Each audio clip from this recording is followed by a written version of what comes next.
Hi, this is Mark with VRBO Outstanding. This is part 2 of bookkeeping with our guest Bonnie.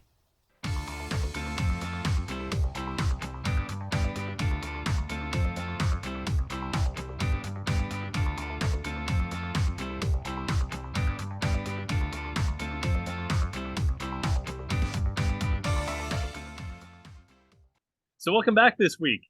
It's part 2 this week with bookkeeping with Bonnie. And we'd like to remember we talked a whole lot about some great information on part 1, but now we're going to just jump right into it with questions for part 2. So one of the questions I have personally that I'm going to ask you direct is, how granular do we really need to get with expenses? Do we need to separate pool expenses from landscaping? Do we need to separate out the different nuances? I mean, for me, if it's outside, whether it's pool or landscaping, it's just an outdoor expense. But is that important? And is that a judgment call on your end? Can you explain more about how granular we have to be as owners with expenses? So this is where I say needs and wants, right? Do you need to be?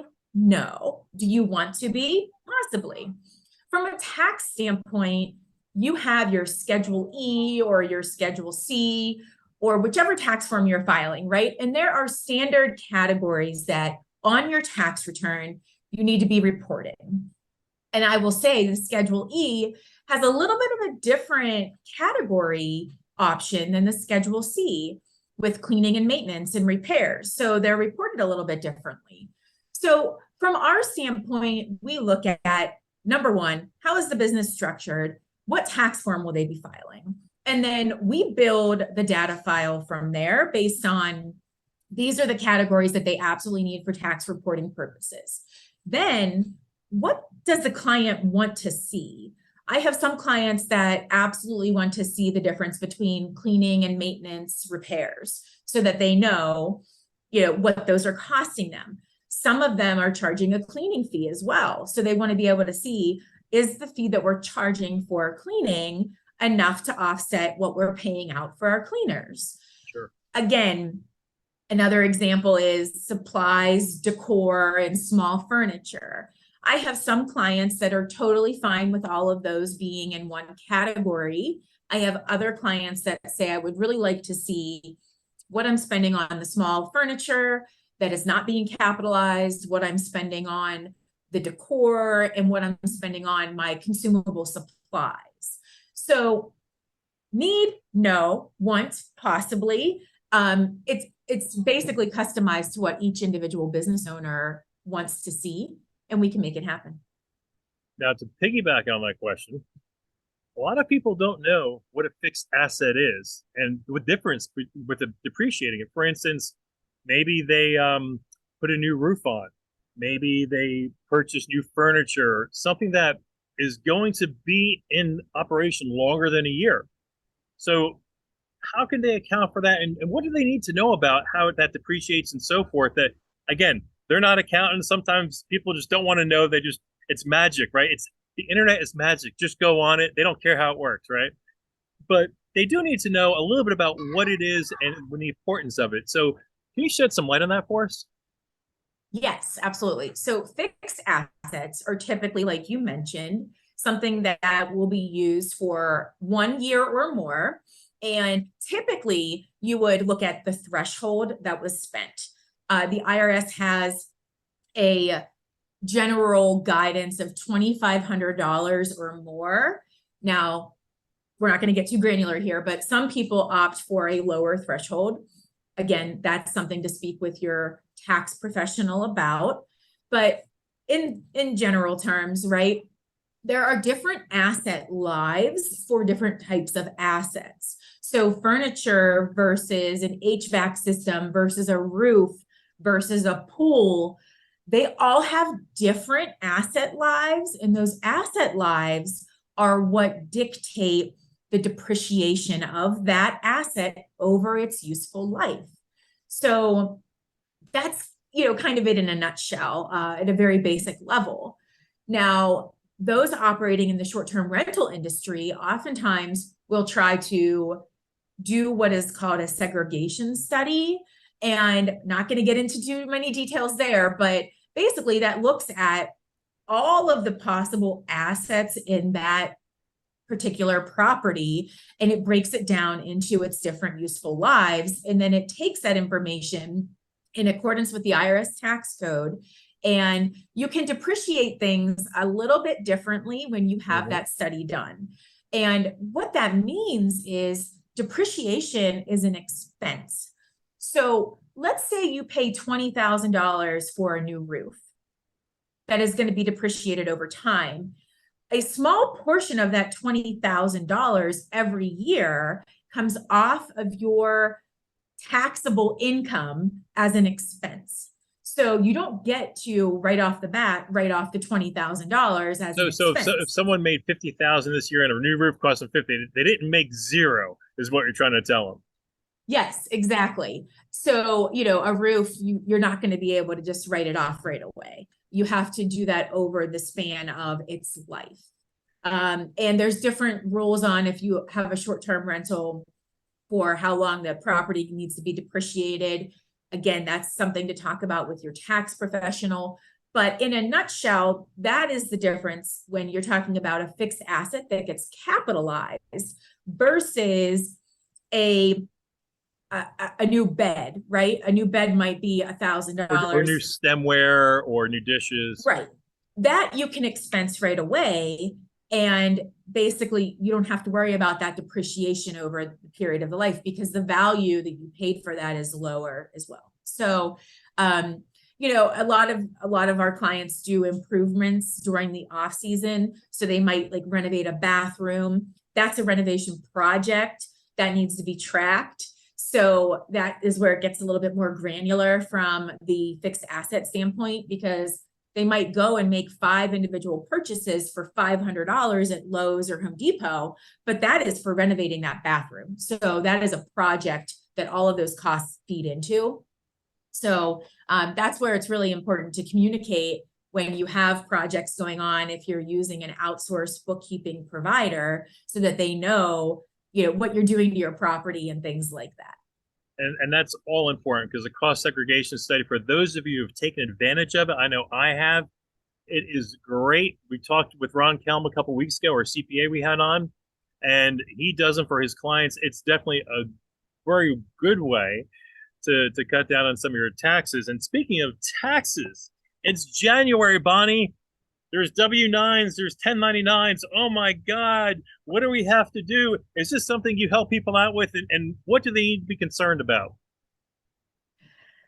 Yes. Okay. So when I talk to new potential clients or new clients, one of the things that I ask them is, did you ever go to the IRS's website and look at the small business tax guide? Most of them have no idea that it's even out there, which to me is an opportunity to say, okay, so there's a lot of really good information in there. And again, I can share the link with you so that people can click on it and see exactly, what I'm talking about.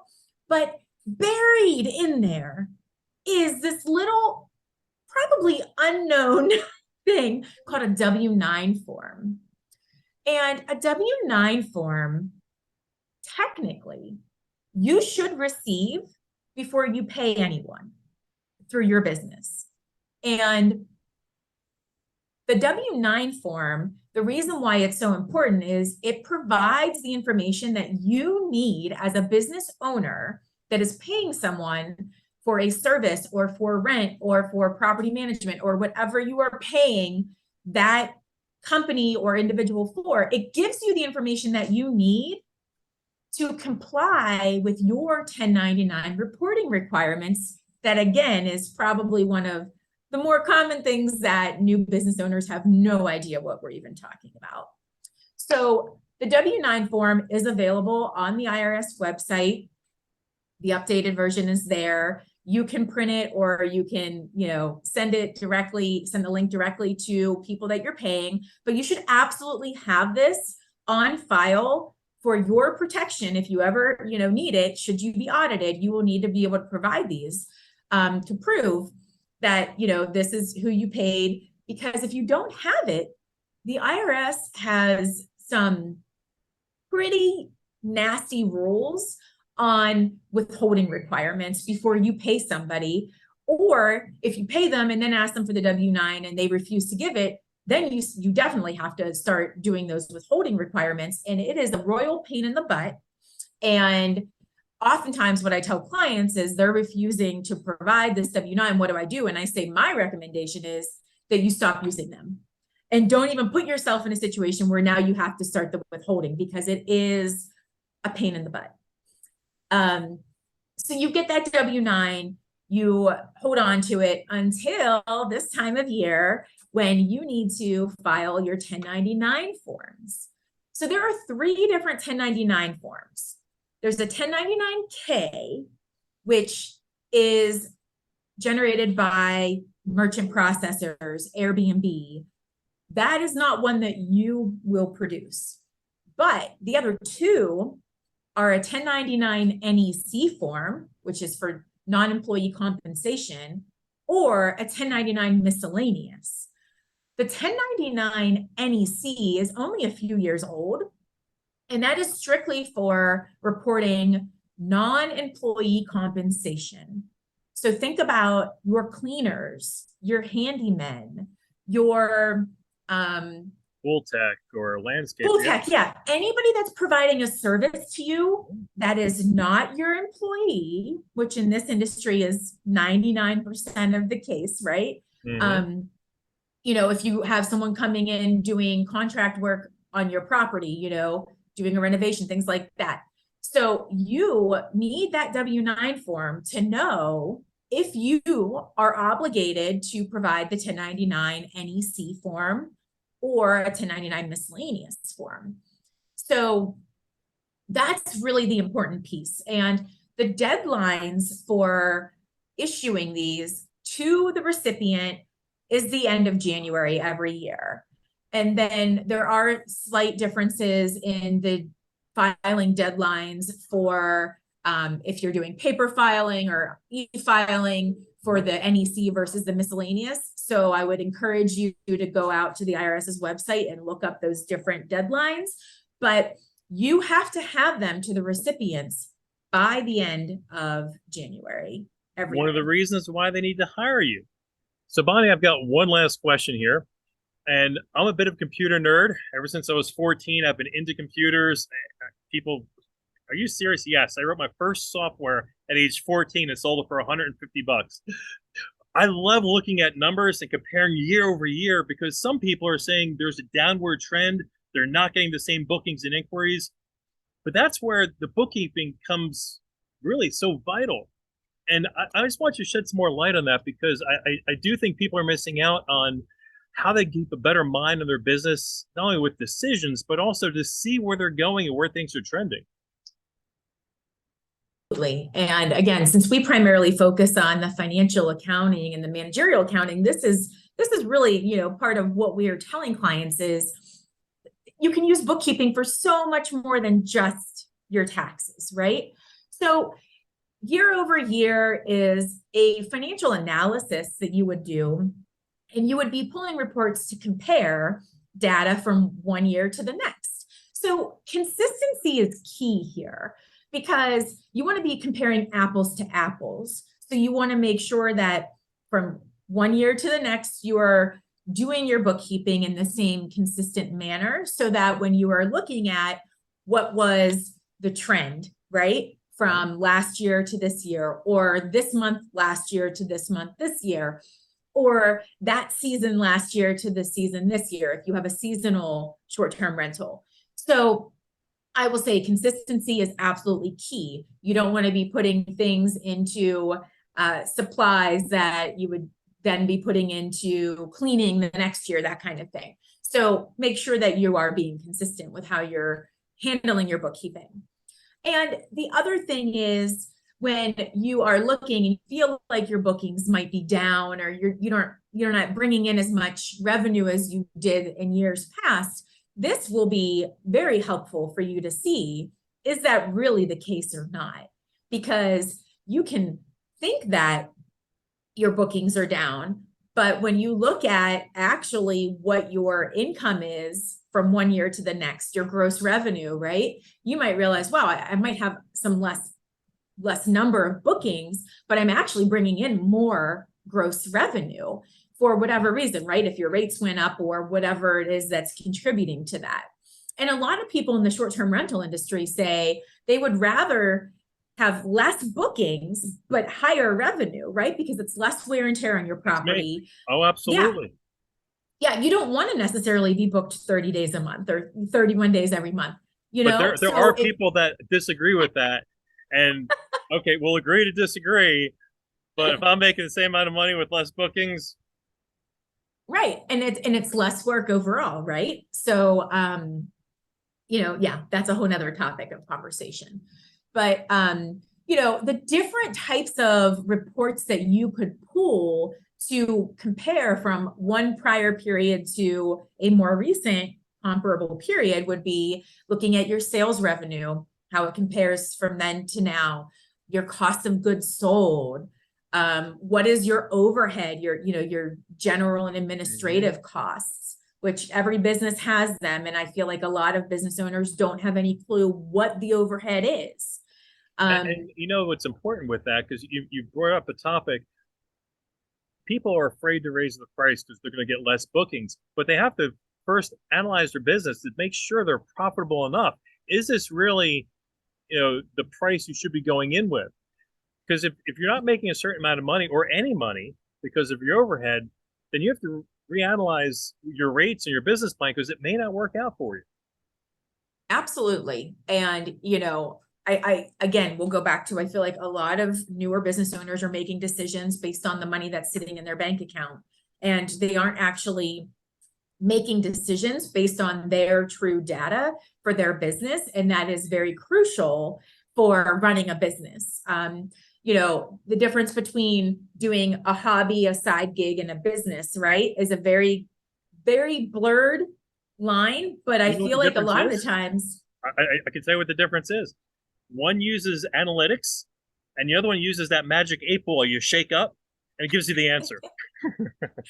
Yeah. And, everybody goes through different phases in their operations, right? I hear the story often with short-term rental owners where it was like, I kind of fell into this and it's just a beast. Like it just totally took over. And somehow now I have 5 properties. I don't know how this happened. I don't have a handle on any of the back end business piece. So it happens. It happens often.